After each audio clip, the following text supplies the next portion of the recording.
Let's start off. Could you introduce yourself, please? So I'm in a way the promoter of the symphony project being born. So we work with my people in here in the team to build the idea, to Hmm. know how to do it, and then we produce it, and now we enjoy with the audiences having the chance to be immersed into the classical music world. So you were part of the birth of the symphony Yeah, project. yeah, because what we wanted at the end of the day was to create something through technology that permits us to share the joy of the classical music with audiences everywhere. So when we were thinking traditionally, the challenge, and this was a barrier that we couldn't finally destroy, it was that the farther we go from the biggest places, the most difficult it became to have wonderful players to be producing classical music for these audiences.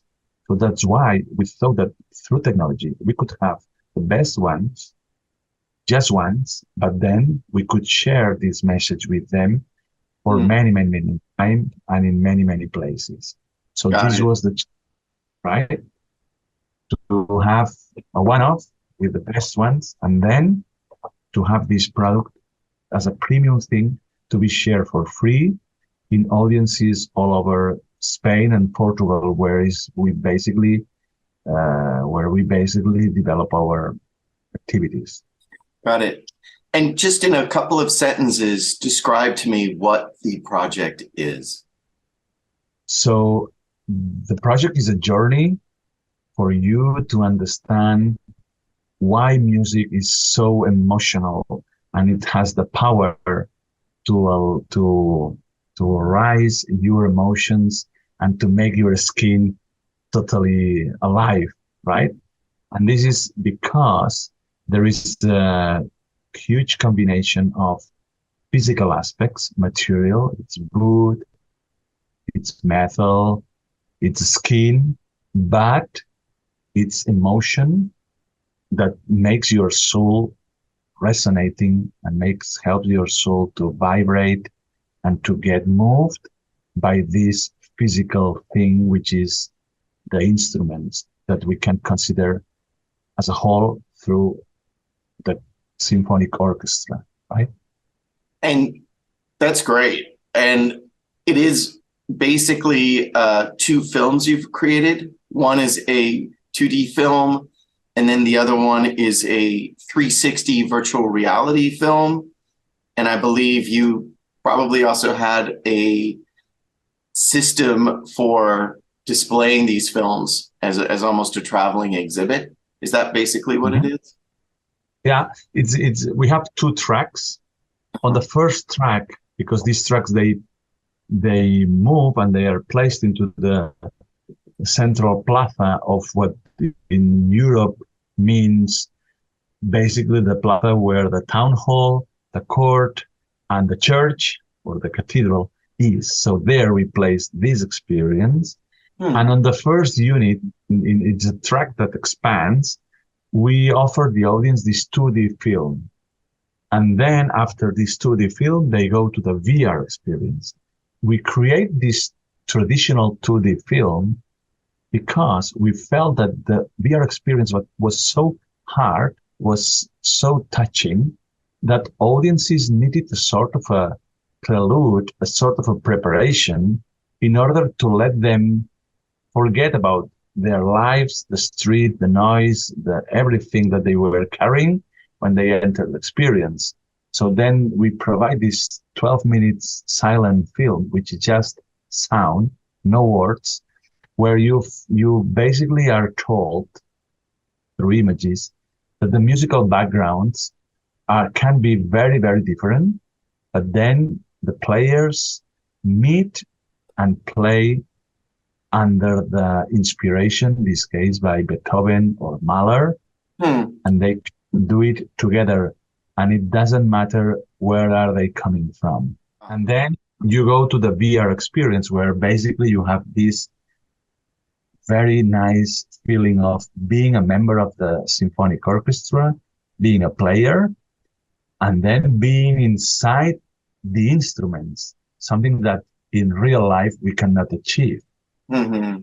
But through digital CGI technology, we can put you inside the violin, inside the trumpet, and you feel like a Lilliput living in this impossible world where you have a Right. journey that makes you experience things that you have never thought that you would be living. So this project has a lot to do with transportation, right? Transporting an audience into a place and a feeling. I want to go back to what you were saying about tracks, just to make sure I understand this. So Huh? you had a setup that you could Yeah. bring different towns and go into the central plaza or square, and people would be led to see a 2D film, and then they'd be led after the film to see a VR experience. Yeah, they enter from one side, they take a seat, they see the film, and then they move to the other unit, they are connected. Uh-huh. There is a small corridor, and then they enter to the VR place where they have chairs and it's very comfortable.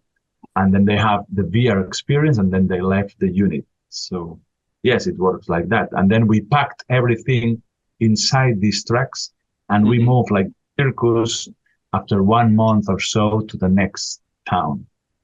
Wow. So it's a truck that basically becomes a room, an acoustically Yeah. room. Wow. You guys did a lot. How long, how long were you working on this project? For 5 years. Oh my God. The tricky thing is that when we started, we didn't know how we would achieve the result. That's good. Because at that time, the technology has not evolved to the level that we dreamed, that we wanted to have the audiences enjoying the experience. I mean, to put a group of 36 people all together, having a VR experience, it was very complex because it was a sort of a technological things that were not really solved that you could have on your own, one by one, but no as a group. But few months before we launched the experience, in this case, the HP guys, they created the first VR glasses that could have the position, the geolocalization of any single viewer with no need to be connected with external technology, but to be inside the glasses, to have all the technological stuff implemented in order you could be geolocalized Right. one by one. So relative to the room, you could say, you don't need any kind of GPS location. Just, okay, I know you're in this position within a room, and now I can position the VR around you. And more than that, the shooting of the 360 parts were done with a prototype camera. That basically it was 280 cameras that were merged in these two sections in just one single 360 piece. And this permits us to go farther in the visual quality of the 100 and the 360 material. So we can raise the level of these images by being sure that there was no objects crossing from one film to the other. Got it. So we have to predefine that all the storytelling was respecting this capacity that half and half were recorded at the same time, but no objects were crossing from one film to another, because this would have created a really disturbing feeling to the viewers, right? And we had to shoot the film without the capacity to see what we were shooting. So it was like a phase shooting, and then after processing with the computers, we could see the result, but no live. I mean, we cannot be knowing the mistakes at the same time that we were shooting. Got it. It's a challenge. I'm curious about the story. So you basically have people start with a 2D, purely musical film, and then they are sort of prepared, their mind is set, and then they go into the 3D 360 experience, which you say will take them inside the music, right? Go ahead. So there is a conductor which is an unknown conductor, is Gustavo Dudamel. Now he's leading the LA Philharmonic Orchestra, but he will be has been appointed to be the new director of the New York Philharmonic. So it's not an unknown man in this world. And he welcomes you and then invites you to share the joy of the music. So then it's the Beethoven Fifth Symphony that starts, and you are placed inside the orchestra as if you were a musician. And through the piece, you are moved to several places inside the orchestra. So you feel next to the double basses, then next to the wind flutes, then to the violins. And then you started the journey where you enter this materialistic part that I was referring before. So, I mean, you enter to the place where a maker of violins shows you how he works. So you see these men really creating a violin from wood. And then you feel that you live inside a violin. And then you feel that there is another material, which is the metal that we use to create trumpets and to create the sound of metal. And then after realizing that the music is made with very basic materials, then there is a land, which is a sort of a dreamful space. It's the land of the soul. It's where we put the soul into the action of the music, and that makes you feel really touched and moved by the notes, right? So it's a combination of material, vibration, and emotion that creates the emotion in this journey. And then we end the VR experience by returning you back to the orchestra, where in this case it's a Bernstein piece, where it's this mambo piece from Wait Side Story that anyone is singing, anyone is looking at you, and you feel really the starring guest of the party, and then it's this happy ending to let anyone feeling happy with the experience, right? So it's I think that's, for me, maybe the most interesting thing about the project is that you didn't go too far into the idea of the physics, almost the materiality of music. You explore it, but at the same time, you bring out the emotional, like you said, soulful side of what's happening to us when we hear music. Tell me about that. Was that always part of the idea of the project? Did it evolve somehow as a way to explore simultaneously two things at once? When we built the storytelling, we wanted to keep it simple because the project was made to be appealing all audiences. But by talking about all kind of audiences, we normally tend to think that this is going to be an easier stuff. And of course, we want to seduce the newcomers to classical music, those people that they are not engaged with this practice, that they feel that this is a nice thing to be close to.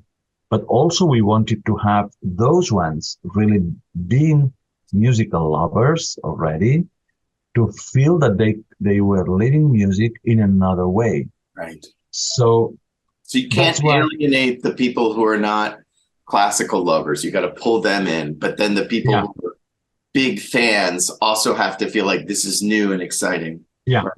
And this was a challenge because when we normally want to do something for the newcomers, then the experts, they reject you. That's very easy. It's not for us. When you do something for the experts, then are the amateur people, but they don't feel engaged and invited to enjoy this experience. So this was one of the challenges, and that's why we wanted to keep it simple. And the thing is, okay, this is the classical music. That's why we start with the Beethoven Fifth Symphony, because it's ta ta ta ta. It's something that any single Western habitant in the earth could ring a bell at least. That is not the first time that you are in contact with this particular piece.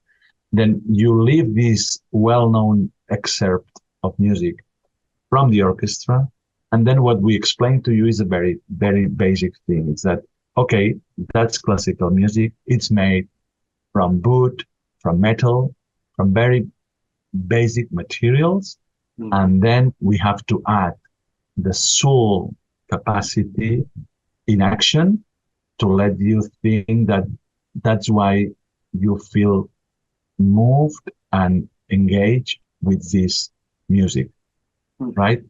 And that was the schema. Or in a way, we went from the outside wall to the more inner wall. We'd say we are in the orchestra, then we are in the instruments, and we end the journey into the soul of the people. So from outside to inside. You know what this makes me think about is that it's a project that is both looking at the future of cinema, but it's also going back to the very early traditions of cinema. When cinema was something that was traveling, people would move with a projector and a tent and set up a little cinema in each town as almost a carnival, like an attraction to come see. In a way, the most advanced technology that you're using to tell a story is similar. You're going from town to town, am I right? And sort of setting up this truck and giving people this wonderful experience. Because what we realize is that the cultural quality is totally linked with the size of the places. Yeah. So the more you are away from the big capitals, the more difficult it becomes for you to be in contact with high quality cultural offers. So that was the aim, to produce a high quality stuff and then to bring it to any place in the country where all this could be in contact with this premium proposal. And how does that fit with the mission of La Caixa? Yeah, because the foundation has the vision to bring culture and science to the audiences all over the places. Mm-hmm. And that's part of our mission. So we not only are running 9 cultural centers and a science museum in Barcelona, but then we tour every year more than 100 cities in Spain and Portugal to bring these proposals to the places. And last but not least, we have just launched a TV channel called Caixa Forum Plus, which is a free TV channel offering content for cultural, with cultural material and scientific stuff. So that's the way that we want to return to the society the capacity to be in contact with the best culture that we can provide to them. And it works because the audience is living this experience. I've seen people very emotional by leaving the symphony project.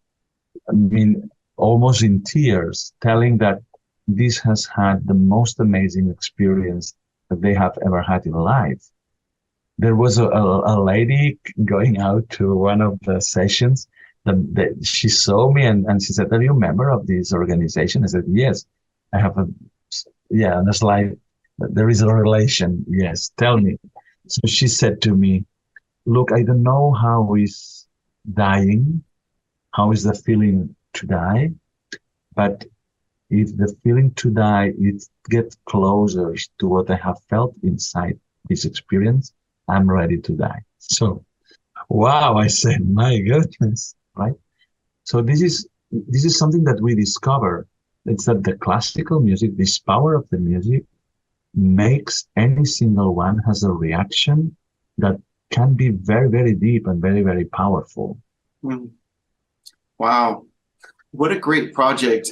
I wanted to give you a minute just to let us know any names or groups that you partnered with to make this, if you want to, just shout them out and talk a little bit about those relationships. Not all the credits. I'm sure there's like 100 credits, but maybe just a couple of people. I mentioned before, we wanted to use the best names in the field for this project. So the best names were totally Gustavo Dudamel, the conductor, was the Mahler Chamber Orchestra, which is one of the leading orchestras in Europe. Also, it's a youth orchestra, almost youth orchestra. I mean, the players, they are looking fancy people, youth people, so they give the impression to the audiences that they are really happy with what they are doing. Mm-hmm. And then we recorded it at the Liceo Opera House. It's one of the best well-known opera houses in Europe as well. So mm-hmm. we use these as the starting and the fundamental tools where we start the work to do this. And also it's important to mention that in this Europa Nostra award, we were paying tribute to something which is not easy, which is the intangible cultural heritage. And here we are paying tribute to two of the pillars of the European culture, which are the classical music. Mm. That's why there is the Beethoven, the Mahler, and the Bernstein, and also the orchestra.